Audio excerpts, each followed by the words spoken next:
What's going on, people? We are Tottenham TV, back here for another preview stream. It is the Champions League back around. We got Copenhagen at home, and 3 points is a must.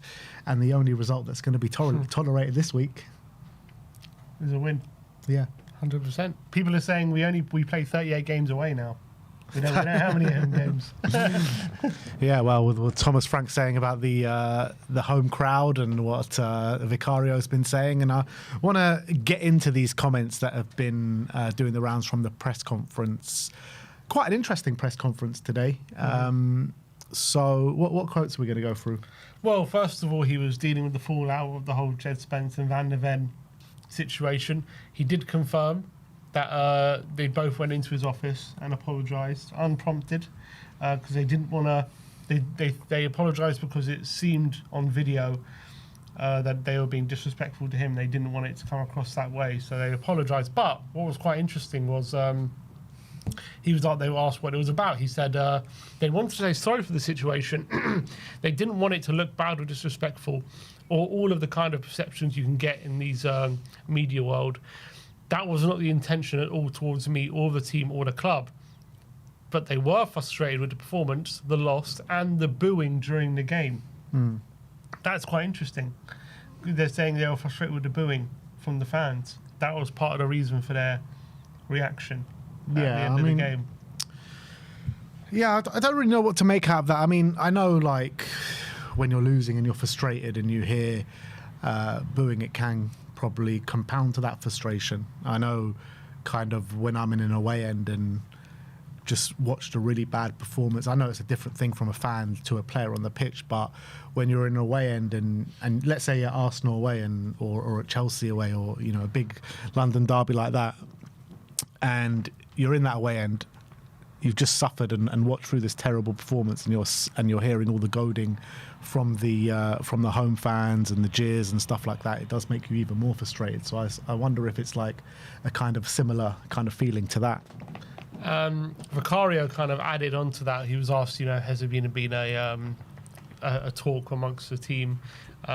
He said, "We have spoken. We need cooler heads during the game. If we had a bit more help in some situations from the stands, maybe we could do a bit better, but we can't control that." But he says, but they can obviously express their pain. So again, another call from a player and a Managerial player saying we need more from the fans. And so kind of, I don't know, is there blame being led on the fans' door here? I mean, I don't like, if it is blame towards the fan, I don't like that. However, I do agree with him that the fans need to do a lot more. The fans need to be the 12th man. The fans need to be backing the team through thick and thin, no matter how the team's playing, especially in a big London derby like that against Chelsea or Arsenal. But you can't put blame on the fans for the performance. Like that, that's not on. But it seems to be it's the first thing he's kind of mentioned is the fans. It's talking about, obviously they've acknowledged that the team need to do better, but when asked about the situation, he didn't say, we were awful. And the first thing he says from, in some situations, we need a bit of help from the stands. That's like the first thing he's mentioned there. Yeah. So that's clearly in the forefront of their minds. And it is the same as well from a fan's perspective. Pretty much what fans are saying why they don't cheer is because they need a little help from the team to cheer. So the fans are blaming the players. The players are blaming the fans. It's not good situation all round. I think what needs to happen is the fans need to do their job and sing throughout the game and create a really good atmosphere and create a toxic atmosphere, or like a bit of a cauldron for the away team to come, because way too often it's too nicey nice for an opposition team to come to the stadium, whereas the stadium's a bit dead. We don't put them under pressure. That's what we used to do at White Hart Lane, when Arsenal used to come, when Chelsea used to come, when many other teams used to come. They didn't feel welcome at the stadium, and we used to put them under a lot of pressure, and I feel like that's gone since the new stadium has come, apart from a few select games. But like I said, like Vicario, I think he's right to call for more for the fans, but he shouldn't use it as an excuse for the performance. And he kind of seems like he is, because he said if we had support from the fans, we could do stuff better. It's like you shouldn't need the fans to cheer you on to do better. Obviously, it should help you, but you should never say, well, if we had he's kind of saying if we had the fans supporting some of these situations, maybe things would have been better. That kind of does seem to be excusing it a bit. Frank also just followed on from it, saying, I think the fans were fantastic for the first 30 minutes on Saturday night. I think the noise was incredible and that carried us forward. It seemed there was a little bit of a turning point when we conceded the goal, where we all get a little bit frustrated, which is natural. I think it's more than fair because we are in the performance business. If we can't deal with the pressure and the negativity or the criticism, we shouldn't be sitting here. And then he said, it's nice, the big occasions, the big crowds. I think the fans were fantastic for the first 30. And after the game, if we perform badly, and on top of that, we lost the game, more than fair enough, they boo us. But during the game, we need a little bit of help. And especially when it's not going the right way, they can be the turning point. We are down 1-0, last 15. Imagine they carry us over the line and we get a little bit of an unfair 1-1. What a feeling. That can be the difference in a long season. Yeah, and I think he's right, to be honest. Like I said, like the fans, when things are not going right on the pitch, the fans need to be there to support the team. And you never know what can happen through that, albeit the team have to perform on their own merit. But look, we all know it's not been great in terms of performance levels this season for many games. At home specifically, where the fans have been pretty much dead throughout. So the fans need to do all they can to kind of lift that performance. But the players need to be doing a lot more as well. I think there's a bit of a difference. I'm not saying necessarily the fans have to respond just about what they're seeing on the pitch. I think generally you do have to be supportive and need to be encouraging when you're in the stands. But I think there is a difference when you're seeing the team do certain things on the pitch, put the opposition under pressure, battle for second balls, win aerial duels, getting closer to the box, whipping crosses in and looking like they could maybe create something. Then obviously you're like encouraging, you're getting behind it, like let's go again. Like, okay, you miss a chance, let's go again. Encouraging, not letting bad things negatively that happen on the pitch affect your support. Okay, someone misses a big chance, okay, we go again. But the problem with Saturday is we weren't even getting into their half. We weren't even getting near the box. What is there to encourage? You know what I mean? We can't even encourage them to get near the penalty area.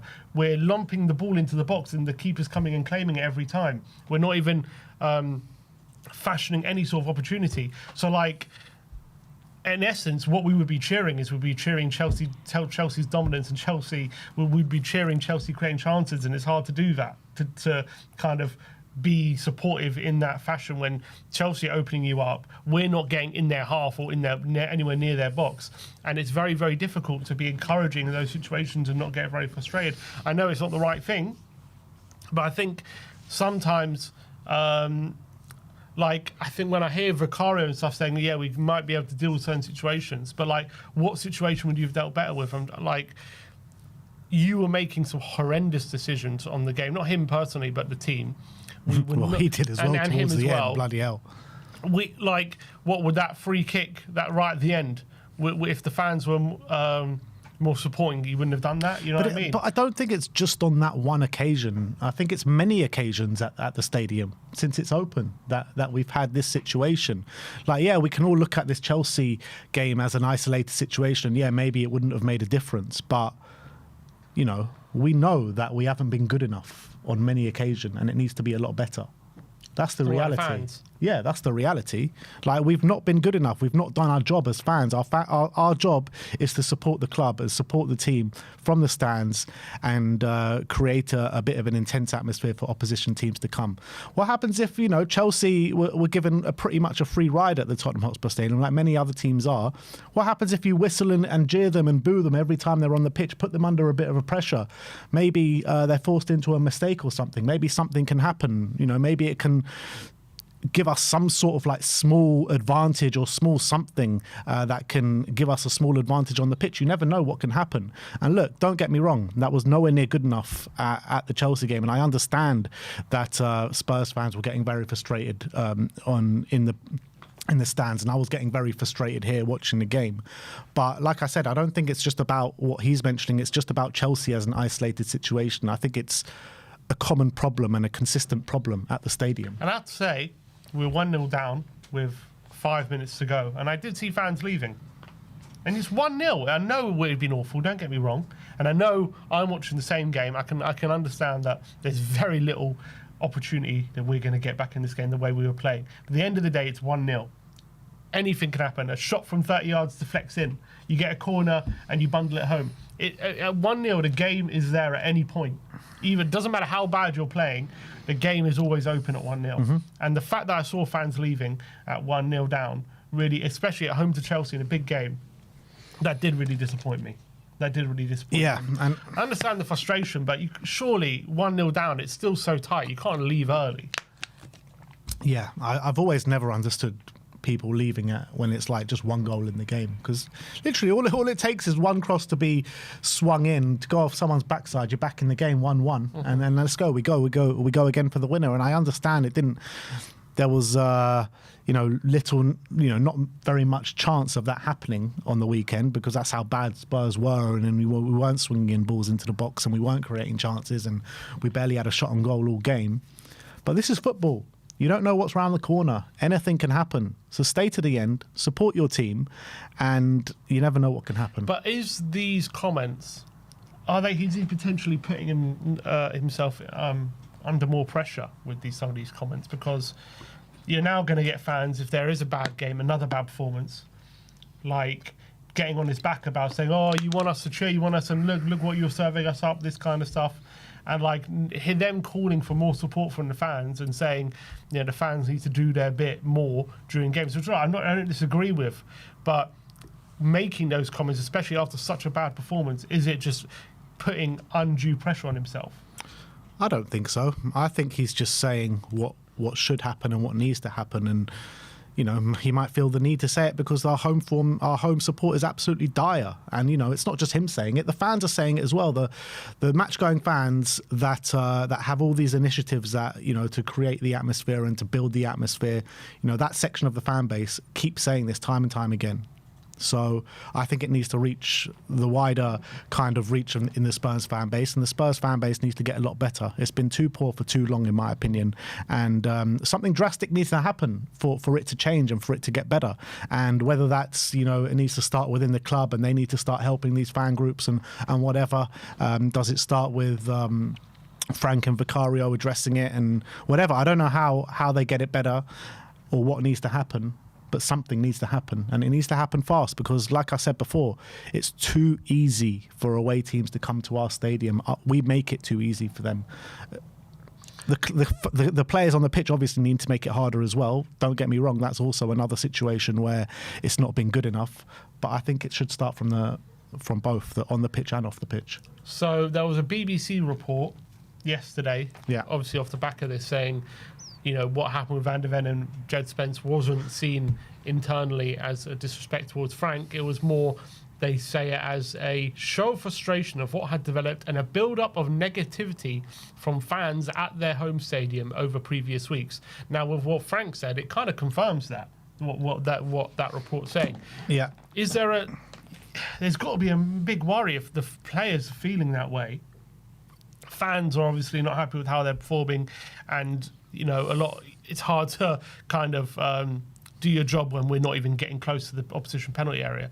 At the moment, is there a worry that the connection between the squad and the fans, which needs to be strong, is kind of splintered? Even though we're fourth in the league at the moment, things from the outside aren't looking too badly. Results have started quite well under Frank, albeit home performances and results have been terrible. But overall, you look at it, unbeaten in the Champions League, fourth in the league and stuff. But is there a worry that this problem could fester between the fans and the players? I mean, how bad can it get? I don't know. I don't know.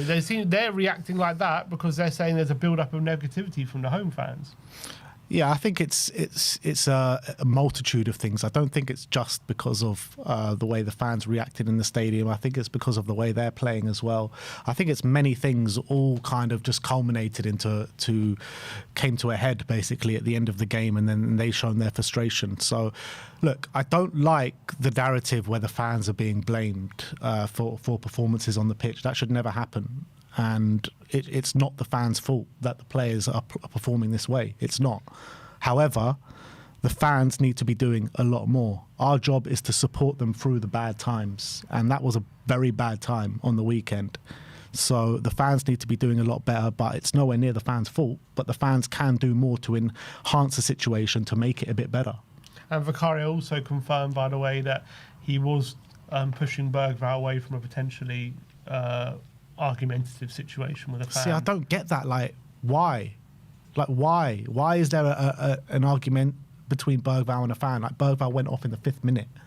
With a concussion. You know what I mean? He's a teenager who was like 19 years of age. He was desperate to stay on as exactly. well. You know, he wanted to play through a concussion for the team. It must have just been in some sort of video. I don't know. It's hard to... How can it not be? I don't know. It's hard to say, calling this guy an idiot without knowing his side of the story, but I don't really see why you'd be shouting at Bergvall, if anyone. It's Makes ridiculous. No sense to me. It's probably because Bergvall was just the closest player to him, and he just wanted to take out his frustration on someone. Vicario said it doesn't represent all fans, but obviously when you've got such a large amount of people in one place, there's going to be some, bad people, and that's just the reality. Yeah, look, you see this in all clubs, all stadiums. Spurs aren't the only team that have this, but I call on people to be better. There's no need to throw a boost at a young player who's doing their best to stay on the pitch after having concussion. More times than not, he's been one of the better players at this football club. He shows he cares. He's a very good player, and he's got a big future ahead of him. So there's no need for it. And it's just such a shame. It seemed as though the players and the fans and stuff, especially after winning that Europa League, it's understandable. You win a cup, there's going to be a lot of closeness and unity, but it's sad to think about that's been splintered like so early on in the season, if that's what's happening. Yeah, I don't think that's the case, to be honest. I think it's easily put right. Put right. Get a win, play well. If the players perform on the pitch, the fans are going to start singing. If the fans start singing, everything's all right. So I don't think it's a massively negative situation brewing. I just think it's just one of these things on the backlash of the Chelsea game. I think at home it has been brewing a bit. Clearly, it's not because obviously this isn't just a Frank thing. Our home form has been absolutely tragic for a long time. 18 months probably now. So obviously those are the season ticket. A lot of season ticket holders. They're going every week. There's 60,000 fans in there every week, and we've been served 3 wins in the past, however long, nearly calendar year. So I think especially when you put into the fact high ticket prices, all that kind of stuff is even higher this year as well. There might be a sign of growing discontent of within the fan base, especially with the home form and how bad that had it's been. And to be honest, it's been pretty bad ever since we moved in, but especially in the last year, it's been like another level of bad. Yeah, but who do you put the blame on that? I don't know. It's about blaming. It's just about the frustration within that stadium it's like every week, every time we go there, we come out disappointed and frustrated, and we're paying high prices. And in this day and age as well, where fans are treated more and more like customers, well, this is them leaving their customer review. You know what I mean? This is what it's like now. I feel like these days, like the bar for booing now. I understand maybe Saturday was particularly bad performance. I wasn't there at the other home games. Were there booing? No. At the end of games? No booing. There was no booing. So okay, but I feel like the bar for when your team gets booed is getting lower and lower, essentially. It is, but that's just the nature. I don't know if it's the nature of society, the nature of football fans right now. Yeah, that's what I'm saying. Yeah. That is just unfortunately what we're dealing with right now inside stadiums, and I don't think it's just Tottenham. I think it's all over the country. And look, I've made it clear on a number of occasions. I don't agree with booing in a stadium or booing your own team unless something really bad happens. And I understand the performance was really bad. I probably wouldn't have booed if I was in the stadium, but I can understand the fans booing because that performance was just not on, like nowhere near acceptable. Like I think the only time I've ever booed a Spurs player is Hossam Ghali when he threw the shirt at Martin Yol. I think that's the only, because that was a clear disrespect of the shirt, and I think that's what warrants booing. A poor performance can happen at any time, at any given occasion. Like, in my opinion, I would prefer to support the team through it and try sing my heart out, and hopefully it gets better the next game. Another one who I probably would have booed if I was in the stadium was Ndombele. The way he walked off against Morecambe, I probably would have booed then. But yeah, maybe I'm just old school like that, but I don't like to boo. Yeah, I agree with you. I don't like. For me, when we were growing up and whatever, we used to go to games, you always supported, even if it's a bad result. You know, if you see the players giving 100% or whatever, you never really boo. Usually, booing was like a sign of like your manager's basically on his last legs. He's like, it's time for a change kind of thing, or the players are really not giving a shit. Like everything's turning to shit, and then like the fans voice their frustration. Now it's like, you're fifth in the league, you have a bad game, and everyone's booing. Yeah, like, it's ridiculous. That's what it's like. It's ridiculous. It really is ridiculous. Like, I can't put any more words on it. Like, it's just stupid. It was loud, half-time and full-time, very loud. Maybe it's because, Chelsea adds that extra spice as well, so it's like extra bit like of frustration that we're playing badly against them. But also, like, everyone, the people that boo would say, we pay a hell of a lot of money. That's what I'm saying. To come to the game, and we've been served up that kind of crap on a week-to-week basis. When you're getting treated like customers, increasingly more like football fans are, then fans are going to feel more entitled to give their opinion and give it vociferously, I guess. I think back in the day, it was more like you're there to support your supporters, and now it feels like you're there to watch, you're there to be entertained, you're there as a customer. They're providing you a service of entertaining you, watching you football. Yeah. Whereas before, it's like you're buying a ticket to be part of a community so you can help support the team. Feels very different to that now. It does feel different, but I in my mentality is still, what it used to be. I go like there and you have a duty as a fan to support the team. That's how I feel about it. I feel like around Europe, you look at Germany and things like that, I think they still have that. And maybe that's because they have all these fan initiatives about ownership and stuff like that. They've been able to keep it. Every game is a really good atmosphere, and there's all that stuff. But it seems in the Premier League we've lost that a bit. I mean, a lot of clubs. I don't know. Maybe there are some clubs that still have it, like Palace. Maybe you could argue, but a lot of teams in the Premier League, that element is gone. Yeah, but look, having said that, Phil P, big up to Phil P, in the comments says that the crowd will bang up for it on Saturday. They were. And the boos came at the end, and it was deserved. Abject derby display, gutless performance, unacceptable performance equal booing. And look, it was an unacceptable performance, that one against Chelsea. Like, it was completely unacceptable. So that's what I was saying. Like, I understand the booing. Like, on the majority of occasion, I don't really understand booing. But at the end of that Chelsea game, I understood it because of the performance. Not like I wouldn't have booed probably if I was in the stadium, but I still understand it completely. I understand it based off the performance, 100%. But as I've said, like, I think when we were growing up, that wasn't enough. Just one bad game to boo. Would have to be like a whole big thing, like of where the club's direction going and stuff. Like, AVB's last days would be, you'd be booing and stuff like that. Or obviously when Nuno had that game against Man United, then that was like, okay, what the hell are we doing here as a club? I don't know if we're at that stage yet with Frank or anything like that. Like, things are still looking okay. Obviously, I need improvements, and performance-wise, big improvements. And yes, there are things to be concerned about, but no, we're still doing all right. Like, there's no need to like be up in arms about everything. But I do understand that level of performance on Saturday was horrendous. Just talking about Frank though as well, going to another quote about him specifically, that he said there's a narrative that you're a defensive coach, a pragmatist who can tweak things, but maybe not such a front-footed kind of coach. Are you surprised by that, given your record of Brentford? He said it depends on whose narrative that is. A journalist, a few fans. I guess we have quite a few fans out there, but I guess the ones who write on social media, and I'm not on social media. I'm very aware we haven't been free-flowing in some games. I think there's definitely been some moments where we've been quite good.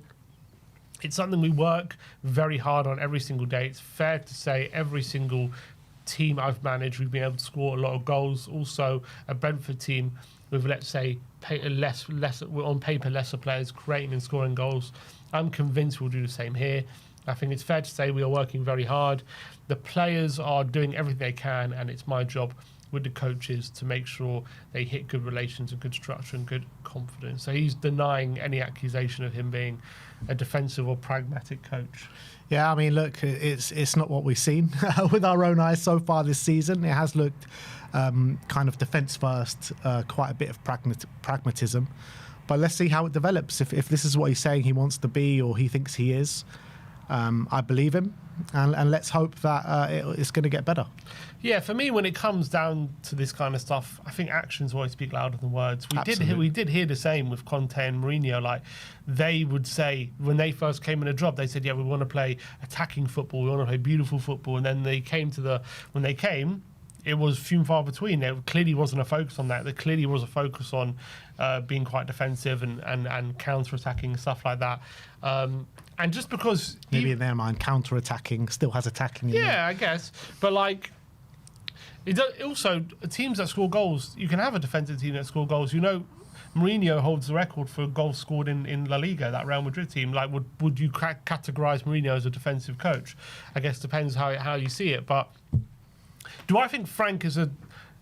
I wouldn't call him a defensive coach, but I would call him a pragmatic coach. I think those are two different things, defensive and pragmatic. I think defensive is like, we're gonna basically just defend our goal and we're not gonna look to go forward on the odd occasion and try and, like, you know, get a goal out of somewhere, but we're not focused on creating chances. We're focused on keeping clean sheets, and we're focused on defending.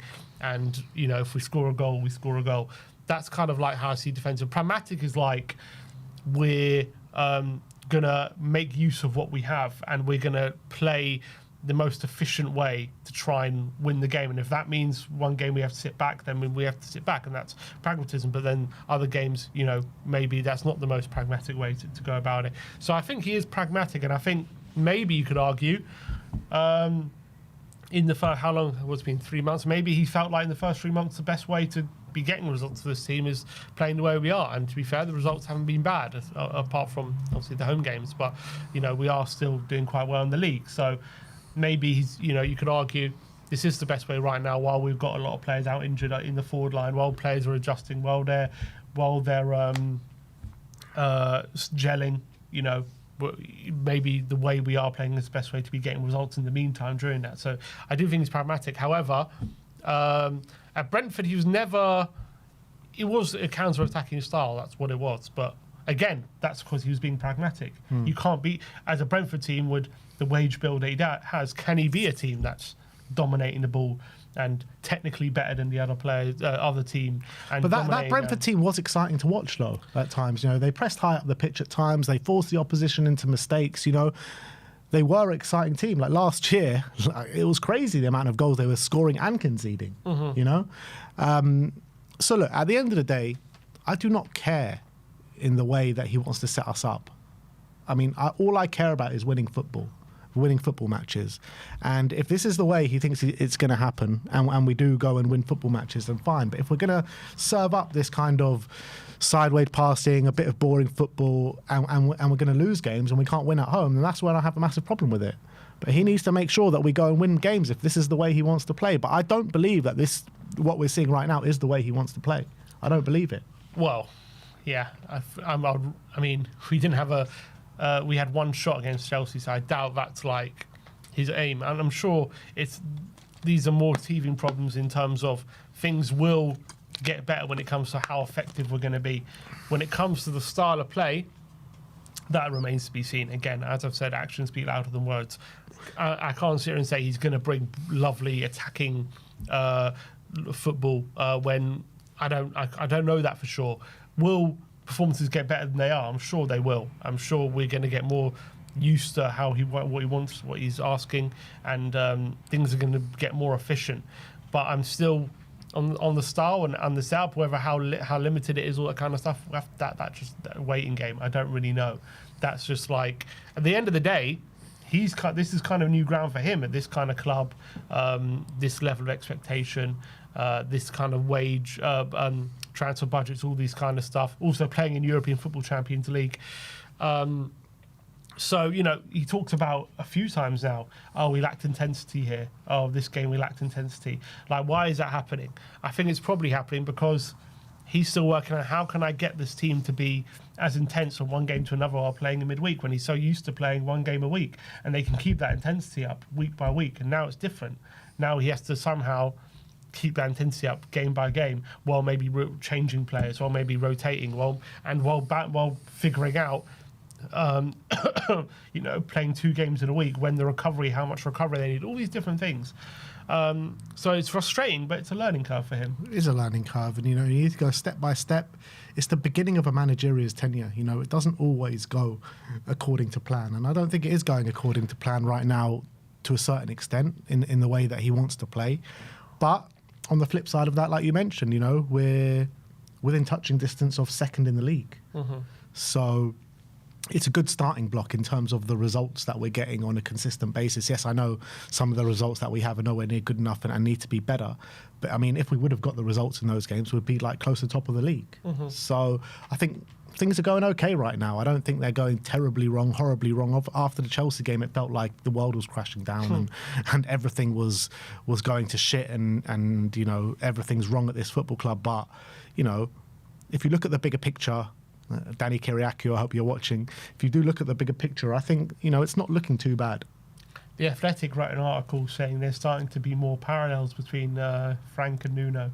Do you think that's fair in terms of the start of the tenures? Is there any fear that Frank could be Nuno'd? Is that a crazy suggestion, or why are they drawing that parallel? I think that's a bit unfair. I mean, they're drawing the parallel because under Nuno, we went 3 or 4 games in a row without having a shot on target or something. It's true. We were getting battered though 3-0. I guess we could have been battered 3-0 on Saturday. But Nuno did have Kane and Son. So I don't know how you don't have a shot on target without Kane and Son on the pitch.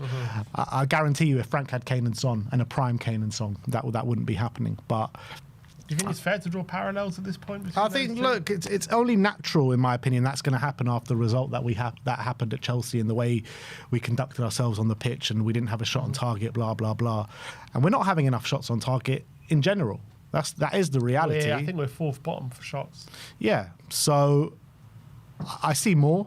I see more in this team and the way Frank's kind of conducting himself and to when Nuno was here. I think it's unfair, to be honest. But also, at the time when we had Nuno, was it fair to sack him and should have we given him more time? He's shown himself to be a good manager.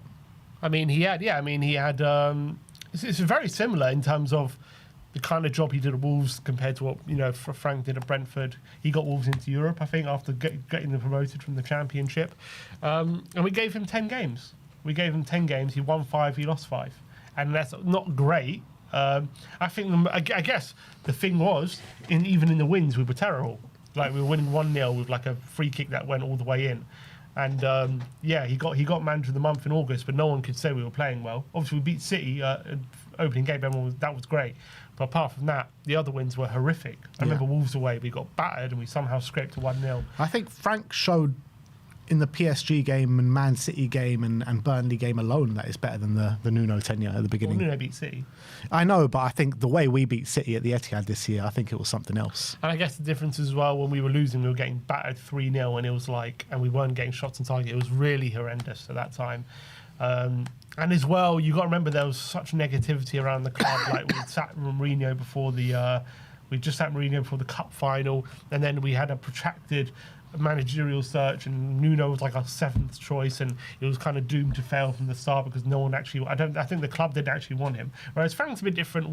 He's been our first choice, to replace Ange. He came first of a list of 137 managers. Yeah, and I think the results and performances have definitely been better than they were under Nuno, albeit probably you'd say the performance on Saturday was probably just as bad or worse than anything we saw under Nuno. But yeah, I think. Do you believe that this could be Nuno 2.0? No, I don't. I wouldn't. I think it's a disingenuous parallel. I think Frank's doing a lot better. You've got to remember as well, Nuno was in Conference League and he was losing those games as well. He lost to Pacos to Ferrer, didn't he? Yeah. Whereas, Frank's in Champions League, and yes, we're not playing that well, but we're still getting all right results. But I think it's unfair to draw that parallel. I don't think there's any danger really of Frank being Nuno. But I think let's just support the team. Let's see where it goes. Give the manager some time to settle in and to get his team and to get his tactics, fully through to the squad, and let's see where it goes. And I think you judge it towards the back end, hopefully at the end of the season when things are a lot better. I guess the only thing I would say about Frank being Nuno is there any evidence that Frank is definitely a better manager than Nuno? That is a fair point, I would say. But yeah. evidence? I mean, you look at Nuno's Forest team. What they finished 7th last season, 6th, whatever it was. 7th, yeah. 7th, where they should have finished in the top 4, but they were very hard to watch, but they got results. That's the reality. His Wolves team, where was the highest it finished? They also have Europa League, I think 6th or 7th.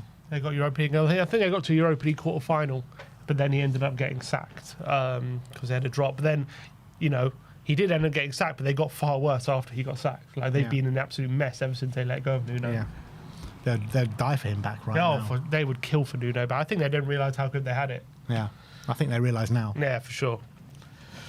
But yeah, I mean, I don't know. I'm not going to sit here and say Nuno's a better manager than Frank. I'm not saying he is. I'm just saying, is there any evidence that Frank is definitely a better manager than Nuno? I think that's... Yeah, it's just interesting to see would Nuno's also not done the job of bringing a team down for the championship, and with as little resources as Brentford. I know the clubs that you have, but you don't have the biggest amount of resources, but I think Brentford's a different kettle of fish. Brentford is a different kettle of fish, but at the end of the day, Nuno did get promoted and then get into Europe, so that's what he did. Yeah, it's true. But look, I think Nuno in his own right is a good manager. I'd prefer to have Frank at the football club. He also won the Saudi Pro League, didn't he? Did he win it? I don't know. I think he won it. I think he won the league, yeah. Give as much credit to him for that as you will. Did he have Ronaldo in his team? Was it that team? I think he had the one with Benzema in it. Benzema. Not bad, having Benzema. No, Al Hilal. I don't know. Is it Al Hilal? Yeah. Al Hilal. Did he get sacked from them? I think he won the league and then got sacked. No, he won the league and then he had a fallout with Benzema, and I think one of them had to go. Yeah. He has a lot of fallouts, you have to say that. He does have a lot of fallouts.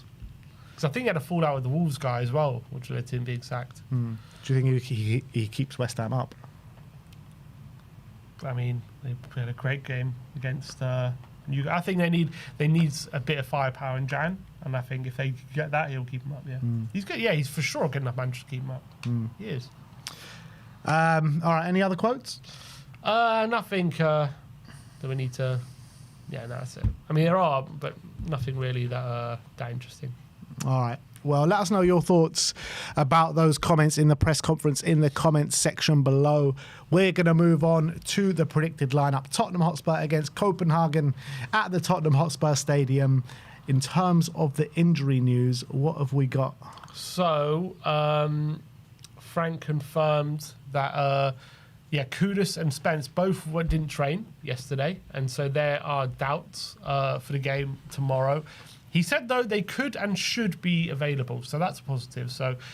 But the fact they weren't in training, that kind of tells me they're not going to start to me. But they should be available. The other absentees, Bergvall is going to miss the next 2, so tomorrow in United with concussion protocol. Dominic Solanke isn't going to be seen to after the international break. Dragashin set to play in a behind closed doors friendly during the international break, so he's going to be out. And then other long-term absentees, Kulusevski, Madison, Davis, Basuma, Kota, unavailable. All right, so let's get into this predicted lineup.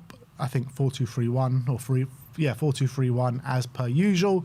In goal will be the main man, Vicario. I don't think we can play a game without Vicario at this moment in time, because Kinski didn't do himself any favours in the Carabao Cup game, and Vicario just every game is saving us. So I think he pretty much has to play every game. I'm just trying to get the lineup. It's not appearing.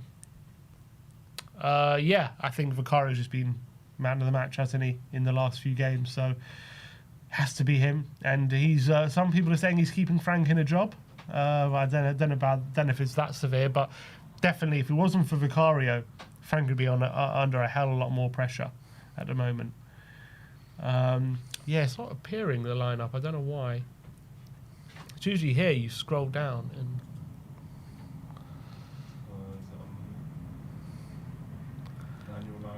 Yeah, where is that? Manual controls. Can you do it? It's on manual control. Yeah, you go. Got it.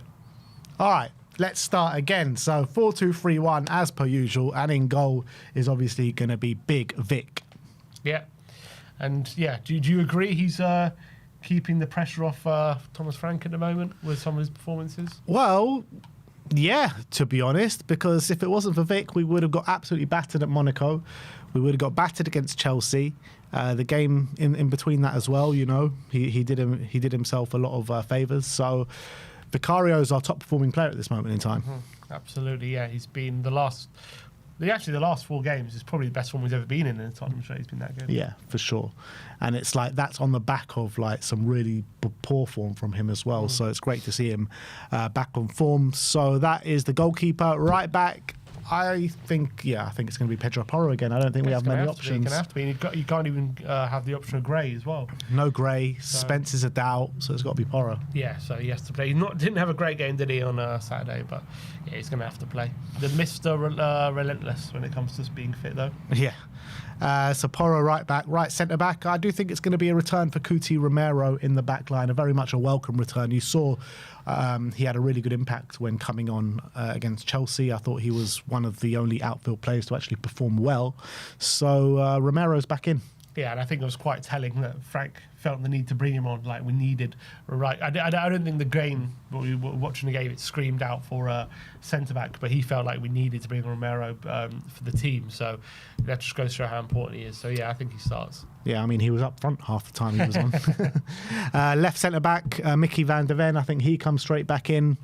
Obviously, he was one of the players that had to go into Frank's office to apologise for that after-game altercation. But he says, you know, book closed, case closed, and we move on. Yeah, and I think hopefully that we can put that behind us, and so can they. And yeah, he's going to be needed big time in this game. So Van der Ven for sure comes in. Left back, I think, again, only one option, in my opinion, which is Destiny Udogie, which will also be a welcome return. Couldn't really get into the game when he came on against Chelsea, but I think this will be much different. Yeah, and I think he's provides such a different threat to Spence when he's there. Spence obviously has a knock, so he needs the game probably to be on the bench. So yeah, I think even if Spence was fully fit, I might go for Udogie anyway. So yeah, Destiny plays.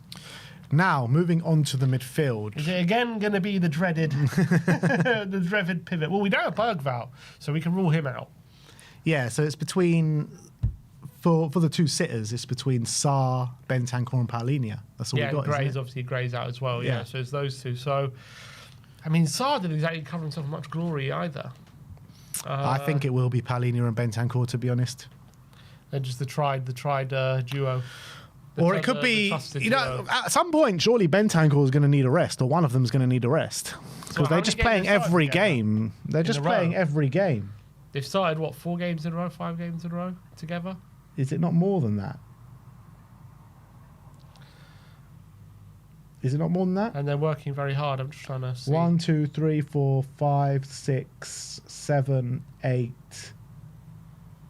Since 9, Boda. 10, 11. Since Boda.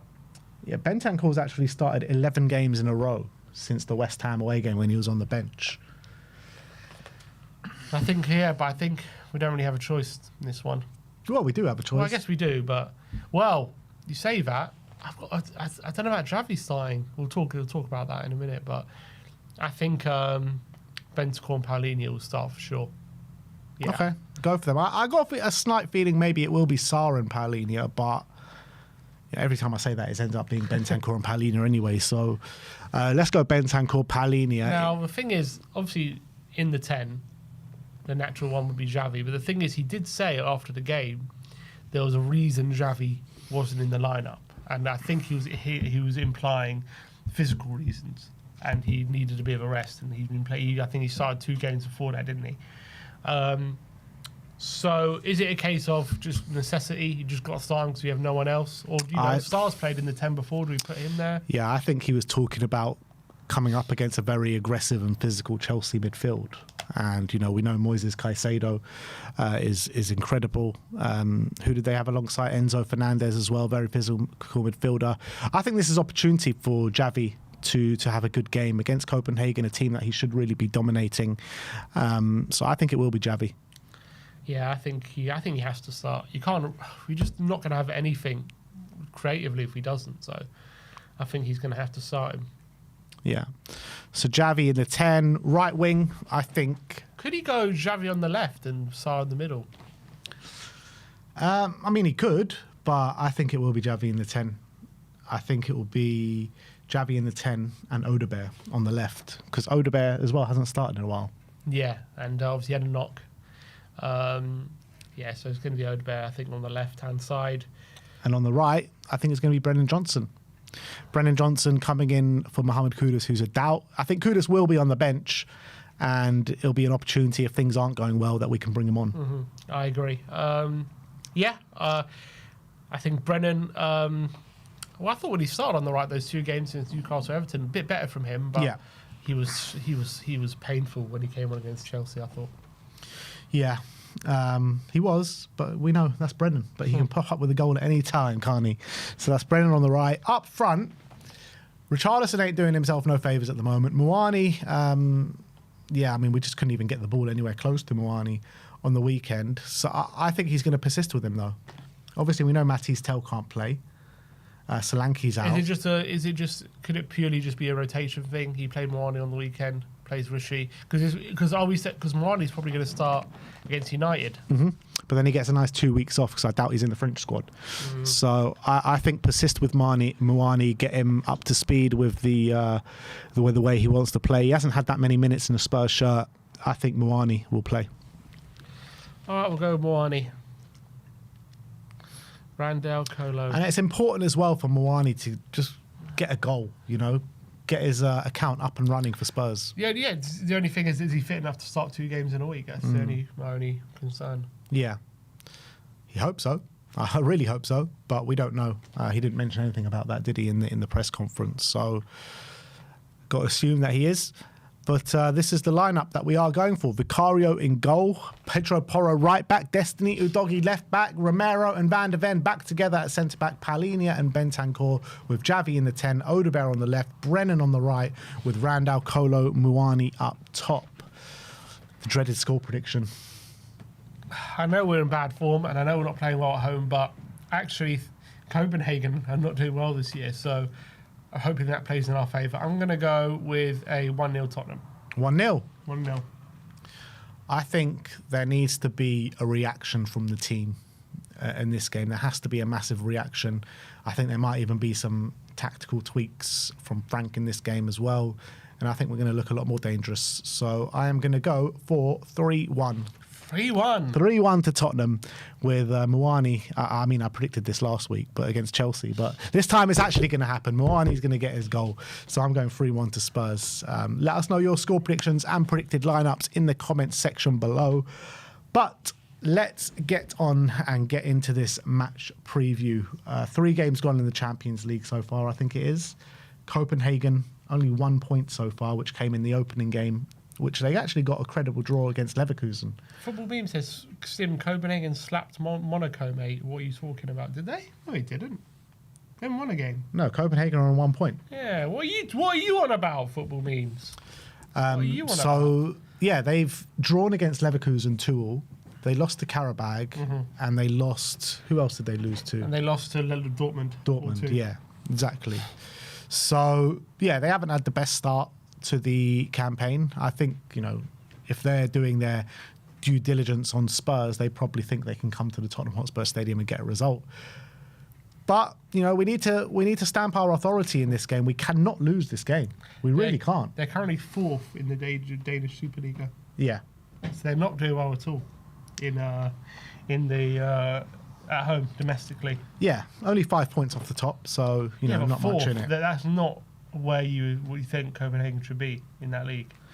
Yeah, they are usually floating around the top 3 with Midtjylland and Brøndby, I think, are the other 2 big teams in Denmark. So I don't know. They're not. Do they win it every year like it is for Celtic in Scotland? I don't know if it's like that, but I think they're pretty dominant. I think 4th is pretty bad for them. It's pretty unusual for them to be low down like that. And they are having a particularly bad season, I think. So I think hopefully this is a good time to get them along confidence. I think Copenhagen are one of those teams where they're never going to win the Champions League or anything like that, and they're always going to be going out in the lower. They're going to be going out in the early rounds or the group stage, but they always have a good conveyor belt of talent they're producing. Yeah. A lot of good players come from there. A lot of you look at the national team, a lot of the good Danish players start off in Copenhagen. They've got a really good academy. So even though like you look at their team, you might not know a lot of their names. They always have really good talent, and they're always difficult to play against. Yeah, the latest export, isn't it? Victor Froholt from who plays for in the Portuguese league. I think was it Benfica? Rooney Bargi just moved, didn't he? Rooney Bargi, yeah, plays for Barcelona now. They always Spurs got were a heavily conveyor linked with them belt for a while. But yeah, I was just looking at their past league finishes. They haven't finished outside the top 2 since 2008. Yeah. And before that, so basically since 2001, they've only finished outside the top 2 in their league once. So it's particularly bad season at the moment. Yeah, they've already lost as many games this season as they did the whole of last season, it looks like. So yeah, it is a particularly bad season. It's probably looking at those stats, it's probably panic stations in the Copenhagen fan base. They lost to Karabakh. I mean, when you're losing to Karabakh in the Champions League, that smells trouble usually. As much as Karabakh are not like an awful side, but when you're losing to them like 2-0 like they did, that's got to be bad. But you know, like a team like Copenhagen can give the majority of teams trouble on their day. Because even if they're on bad form, just like a one-off game, they pull themselves together. They know it's like one of the biggest games of their season, and they can give us problems for sure. They're usually full of good technical players. Copenhagen. They're usually quite well coached, and they're usually quite easy on the eye. They play really nice attacking football, but they have that Nordic kind of strength about them as well. They're not like it's hard to bully them. So I don't know. To be fair, I don't know a lot about how they're doing this season. Clearly they're struggling. Clearly things haven't gone right in their league. But you just know at Copenhagen, they've probably got some wonder kids in their team that if you underestimate, you're going to look stupid. Yeah. And that's the problem with them. I mean, who they do have in their team is, first of all, Elanusi. I think he used to play for like Southampton or someone. El Canus. No, Elanusi. Elanusi. Didn't he play for Southampton? Yeah, he played for Southampton for 1 year, and then we moved to Celtic. Do you remember him? Mohamed El Nusi, 31 years of age now. I think so. But another player that they have in their team, you know, he was all the rage a couple of years back. El Yunusi, yeah. Was, what's his name? Makuku from Dortmund. Muakoko, however you pronounce his name. Like, as a 16-year-old, everyone was touting him as like the next big thing. It was like quite a shock to me when I heard he was going to Copenhagen. Yeah, he burst on the scene at Dortmund, didn't he, at 17? I think he was scoring goals even off the bench, and he looked like he was going to be the next big thing, but just didn't quite work out for him for one reason or another. Never really nailed down a starting spot. Has been on a few loans, I think, and now he's at Copenhagen. So I think he went to an international tournament, didn't he, with Germany?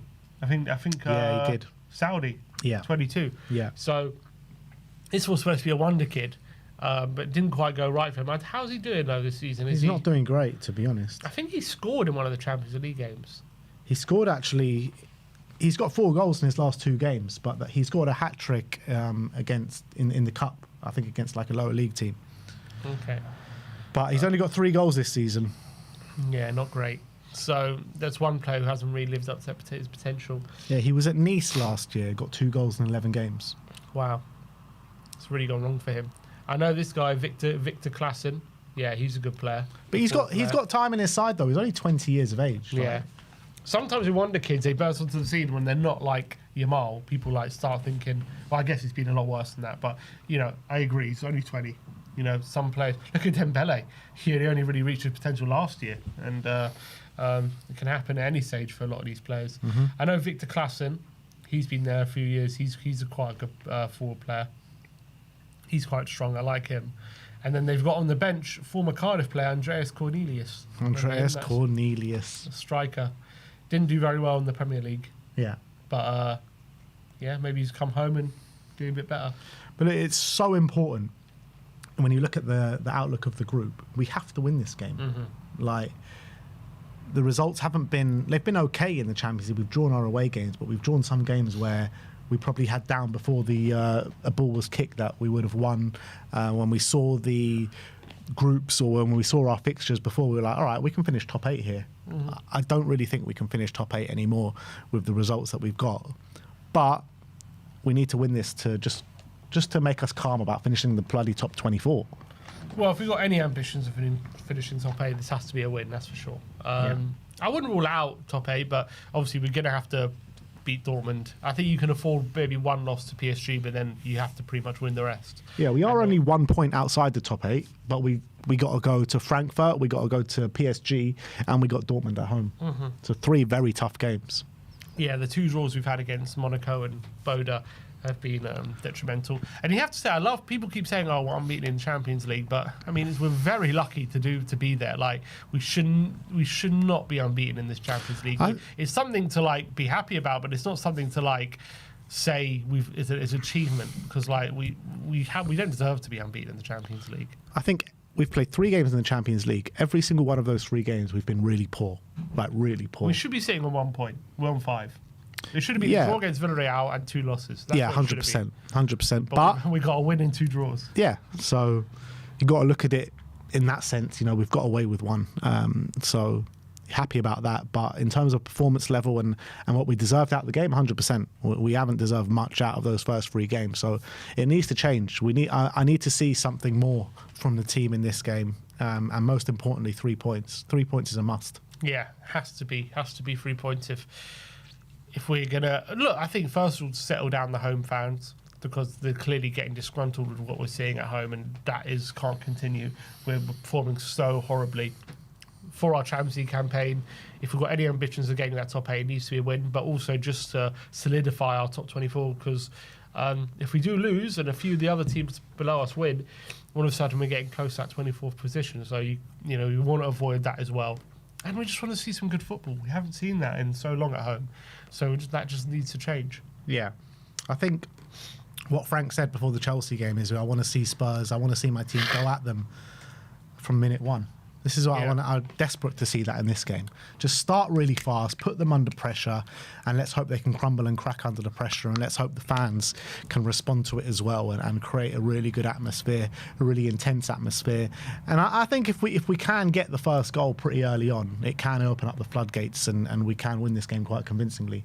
However, if it is a bit of a kind of flat performance and we're doing this sideways, backwards passing, and we're not exciting the fans, and it goes a bit flat and frustrating, there is a genuine possibility that we might not walk away with the 3 points if that happens. For sure. If we go 1-0 down, we've shown so far this season, when we concede the first goal, we struggle badly to really answer the opposition. And I was looking at some of the stats. I think when we're 1-0 down this season, we've created one of the least chances from that position when compared to other teams who are also 1-0 down. So Frank definitely has been we've been taking advantage of taking leads and stuff, and he's been managing those situations quite well by and large. There's been a few games though where we've gone down and looked pretty good, like against Newcastle, like against Brighton. I guess those are probably the only 2. Also, I've got a theory for this one. Obviously, Kudus is missing. We haven't talked about that. Maybe missing. Maybe on the bench. If he doesn't start, obviously he's been the sole focus of our attack for a large part. So a lot of people are worried that he's not playing, and a lot of concern. But our best attacking display in recent weeks, anyway, has been when he was on the bench. Against who? Newcastle. Like, I know it's not much to go. We didn't score and we lost 2-0, but that was you probably say in the last few weeks, 4 or 5 games, that has been our best attacking display. It's true, but the last couple of weeks have been particularly bad. That's also true. But is there a chance that maybe, when you take Kudus out of it, because we're just so focused on finding him, we look for other solutions? Maybe we don't just rely on Kudus bailing us out of jail every time we're looking to build up and create an attack. And in that Newcastle game, we were finding Xavi in between the lines. We were finding Bergvall. We were using Johnson just rightly just to get in those situations. But we were looking to the other parts of the pitch because we knew we just couldn't rely on Kudus. Yeah. Is there a chance maybe, with Kudus being out, that could in a weird way benefit us? I mean, I hope so, but we know from Brennan Johnson in build-up that he's pretty much non-existent. So we need to find different avenues. I would like to see Xavi look for those balls in behind with Brennan Johnson getting the run on the defender and finding those pockets of spaces. But we have seen before in the past where, let's say, Right, so right now we're saying, look, it's impossible for us to attack without Kudus. Like, he's central to everything that we do. Well, back then, you know, we said the same about Kane, and whenever Kane got injured, Son used to step up, and that was before Son was Son, kind of thing. So we have seen this kind of situation rumble on before. However, Brendan Johnson ain't Son, so it's hard to draw a bit of parallels. I'm not talking about Brendan specifically. I'm saying as a team, do we look for other solutions? We're going to have to. We've got no option to, because Kudus not going to be there. I know, but could it work? Of course it can work. It can work against opposition like Copenhagen. Yeah, but of course it can. Maybe in a weird way, taking that focus off Kudus and not giving... It seems as though I feel like the teams can sometimes be lazy when we're playing. It's like, okay, we're in trouble, just go for Kudus. Like, I feel like it's almost become second nature to this team to just always look for Kudus. And maybe if you're forced to take him out, maybe long term, like that, like just for a game, they realise, okay, we don't have to look for him every time, and maybe we can actually look for these other solutions. The problem as well that I have with it a little bit is that whenever Kudus is on the pitch, he commands like 2 or 3 players on him the whole time, which frees up the other side of the pitch. Like now, if Kudus ain't going to start, like surely Odegaard, if it is Odegaard and Johnson, Odegaard is going to command kind of a lot more attention than maybe the other side, where Odegaard is probably going to be better for us in a build-up than Brendan Johnson. We know Brendan Johnson can't really do much. So I struggle to see, like, if Odegaard is marked out of the game, how are we going to attack? How are we going to break this lot down? I mean, you have other players. You shouldn't have to rely on... That's my point. We're not going to rely on one player now, hopefully. We need... The solution to that is Javi to step up. Javi needs to massively step up in this game. They all do. Well, if Xavi's marked out the game, you know, maybe that will happen. Like, it's all. My point is, we shouldn't, like, when Kudus is there, we're relying on him not being marked out the game to do anything. So now he's not there. Maybe we don't have to rely on one player. We can rely on the team can play with each other rather than just always looking at one thing. But the reason we're over reliant on Kudus is because the other players haven't been good enough. That's true, but I also feel like that has now led to a point where the team have gotten a bit lazy. Not lazy like not trying. I'm saying the team have gotten to a point where it's like, okay, just go for Kudus, just aim for him. It's like second nature. Oh, just aim it for Kudus and he'll dribble us out of trouble. And it's like we do that all the time. And now we're going to have to look. And I'm saying against Newcastle, it took him out, and exactly what we did. We were looking on the left, we were looking on the centre. No, I do get what you're saying, and I think there is definitely some validity to it. But even when Kudus was playing and he was getting double marked in those games, and Odegaard was getting all that ball, all the touches on the ball, and really heavily involved in the play, and he was looking decent, but he still didn't create much. So even when games as Kudus has been playing, it has opened up the game to the other side of the pitch, and still we haven't created much from it. I don't really understand that theory. What are you implying? That players are coming over from right back to right mid to go and deal with Kudus, so it's leaving... No, but they've been doubling and tripling up on Kudus, but they haven't been giving Odegaard the same attention. Yeah, but why would... If you're doubling up, let's say, okay, left back's on Kudus, and then the left winger maybe comes over to help, why would that affect Odegaard? Because it has been, because he hasn't been gaining the same attention that he hasn't been tripled or doubled up on. Not maybe as a sense as the same players are going to double and triple up on Kudus, but he just hasn't been gaining the same attention as what Kudus has been doing. Okay, but why is it one linked to the other? It's just the way it's panned out. Not necessarily. Maybe they just don't double up on Odegaard because they don't feel like he needs doubling up on. Okay, that's fair enough, but Kudus has been double and triple up on, and because he's doubled and tripled up on, and Odegaard hasn't been, it means there's a lot more space on the left-hand side. Okay, that's true, but I don't think it's one causes the other. Yeah, but it doesn't matter if one causes the other or not, but that's been the situation that we've been dealing with. Mm-hmm.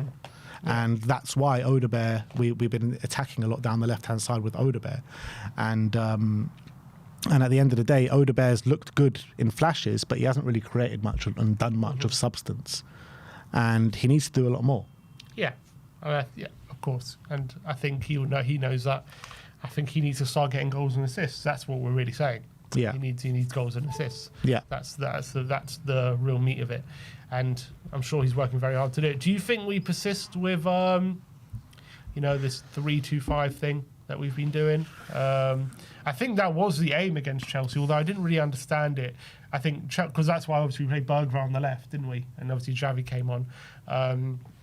it was supposed to be. I think the plan was actually to be Spence out wide, Bergvall, and it seemed Bentancur with Sarr in the pivot, and then Kudus out wide. Then obviously Simmons comes on, Bergvall goes off, and yeah, I don't know, it didn't quite work. I feel like if you're going to do that, why not play Simmons and Bergvall? Why play one of Bentancur or Sarr further forward? It didn't make too much sense to me. Yeah. Maybe you just wanted to add that physicality, which I get that. That's definitely what you wanted to do. But it just led to such a horrible in possession performance.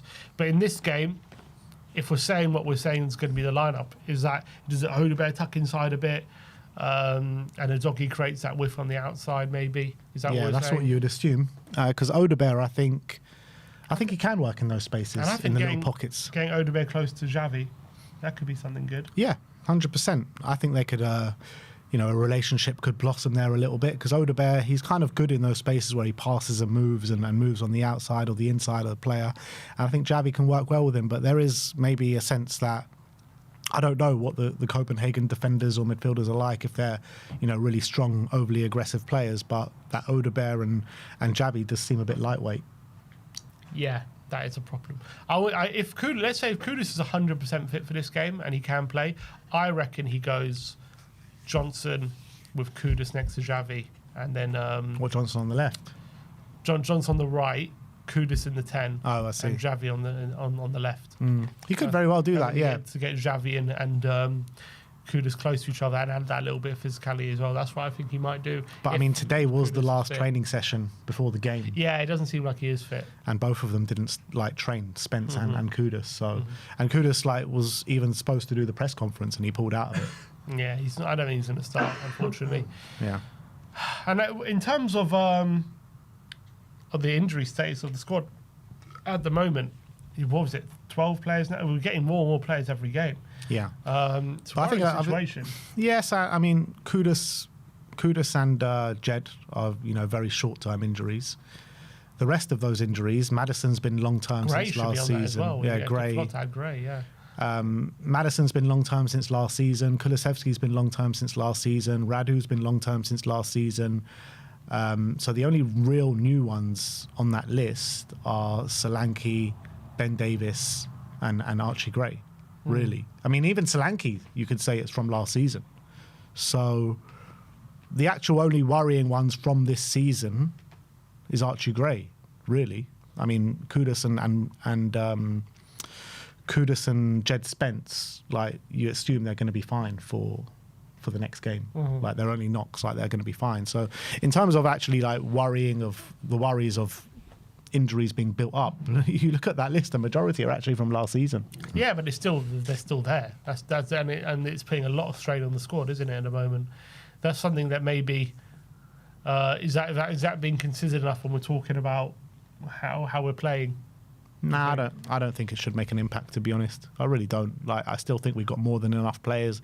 You look at the bench that we had against Chelsea, it was a very good bench, some top quality players on there. So I don't think it should be used as an excuse at all.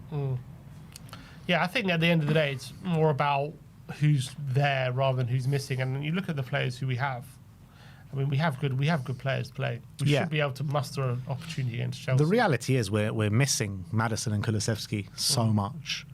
But we've got Xavi there. Xavi's a very good player in his own right. The only problem with Xavi is he hasn't kind of hit the ground running since coming in, and we all maybe expected him to do a lot better at this moment in time, which hasn't happened. So we just got to keep supporting him through it, and hopefully the good performances will come, and it's going to start this week. It's going to start tomorrow. All right, well, big game tomorrow. Big game to turn our fortunes around. Yeah, we're going to win. We're going to have a good performance, and everyone's going to breathe a sigh of relief going into the Manchester United game with some good kind of energy. So you're saying you're going into this game confident? Yeah. That's great. Yeah. That is great. You know what happens when we're going confident. Yeah, you can't not be confident against Copenhagen at home. Come on, what are we doing here? What happens if we do lose really badly? Not 3-0, but why we lose 1-0, another horrible performance in possession. Is Frank? I don't want to think about that, to be honest. Is Frank under serious pressure then? What specific set of events are you bringing? Like a really bad performance? I'm saying and we lose 1-0. 1-0. Similar to Chelsea, maybe we create a bit more chances, but again, it's another really bad in possession play, and we lose 1-0. If we lose against Copenhagen at home, then yeah, there's got to be a lot of questions asked. We can't lose against Copenhagen at home. Like, I know Copenhagen on their given day can be a very good side, but we cannot lose this game. Like, no, we can't. Yeah, the next two are big. We just need to get this home thing off our back. Like, we just. But also, winning against Copenhagen does not get the home thing off our back. That's the reality. Well, when you're failing to beat Wolves. Yeah, I get that, but it's one game against one Copenhagen. step at a Like, if we beat Copenhagen convincingly and then go beat Manchester United, then maybe it's starting to do that. Do we need 2 wins out of 2? This guy's right, by the way. Sim's so giddy about the Frank hypotheticals. Just being hypothetical. You've got 2 buttons. No, I'm joking. And just throwing out hypotheticals about what's at stake in this game. It's because everyone brought those to you with Ange, and now you're trying to give it back. I'm just asking the question. Well, I haven't been anti-Frank in this stream. In this stream. Or even since he's come. I'm not anti-Frank. I like Frank. Yeah. I like him, and I think he is doing a good job. I think the last game was horrendous, and I think there are a lot of question marks, but at the end of the day, it's 10 games in. What am I going to do? Start calling for his head? I think that would be unfair. Completely unfair. And it's not. I'm not. You're always trying to sow the seed, man. Sow the anti-Frank seed without being anti-Frank. How am I sowing the seed? By bringing up all these kind of hypotheticals. We have to look at every direction. We'll look at it when it's half and said and done. You've given your opinion. You think we're going to win. Yeah. Are you confident? I'm actually not. But I You're think not we confident. Are. No, I'm not confident. That means we're going to win. Exactly. What happens if I'm super confident and you're not confident? Then what happens? The world will end. Look, we'll see what happens, man. We'll see what happens. It's just, look, we talk about, obviously he's got to win, but it's also, I think, good to talk about if he doesn't, I guess we cross that bridge when we come to it, but exactly. like, what is at stake in this game in terms of if he doesn't win, how much pressure he's going to be under? It's going to be interesting.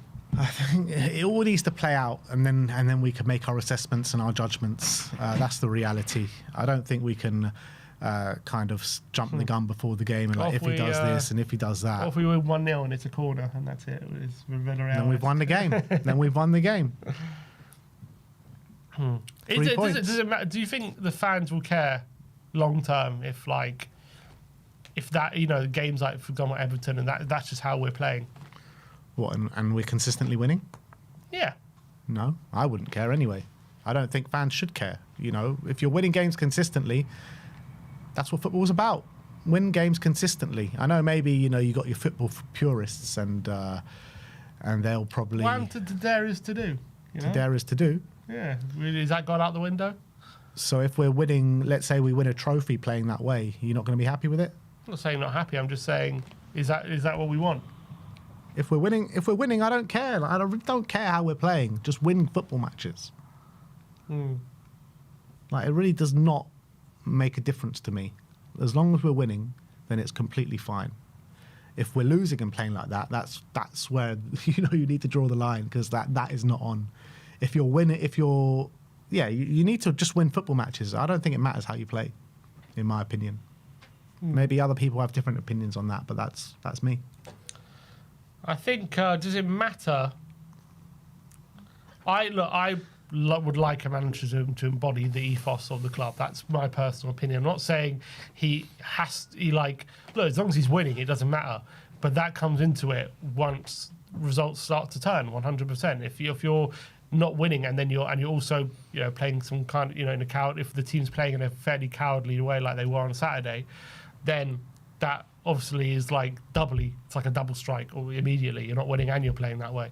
But yeah, look, if you're winning, it doesn't really matter. Your winning's winning. That is a very important thing. But I feel like at this club, winning that way doesn't seem to be a long-term thing.